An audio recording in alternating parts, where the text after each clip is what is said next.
Kalau pemakaian listrikmu turun dengan drastis, jangan senang dulu.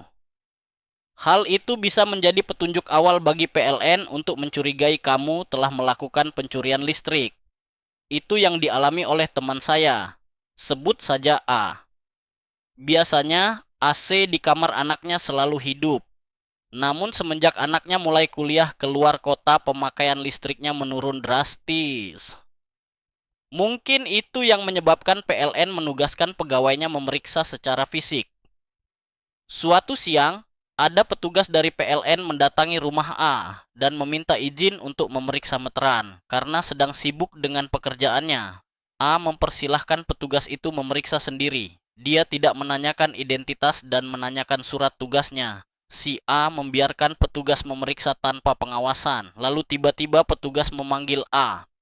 Dia menunjukkan ada 3 lubang di meteran listrik di rumahnya. Petugas mengatakan ada indikasi pencurian listrik.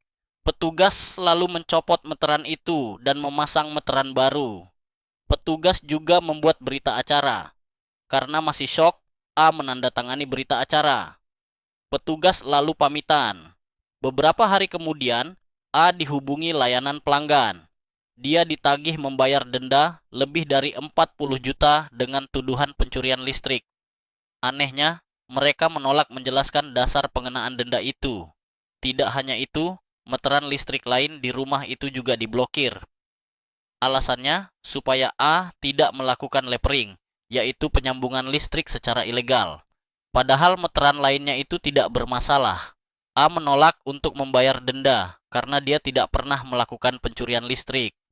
Pihak PLN lalu melunak. Mereka memberi diskon denda hingga separuhnya. Lalu mereka juga menawarkan kemudahan membayar denda dengan cara mengangsur. Atas saran saya, A lalu meminta bantuan ke Ombudsman Provinsi Jawa Tengah dan ke Lembaga Konsumen Yogyakarta atau LKY. LKI lalu melakukan mediasi antara konsumen dengan PLN. Dalam pertemuan itu, A menolak denda berapapun besarannya dan menuntut agar PLN membuka segel atas meteran listrik yang kedua.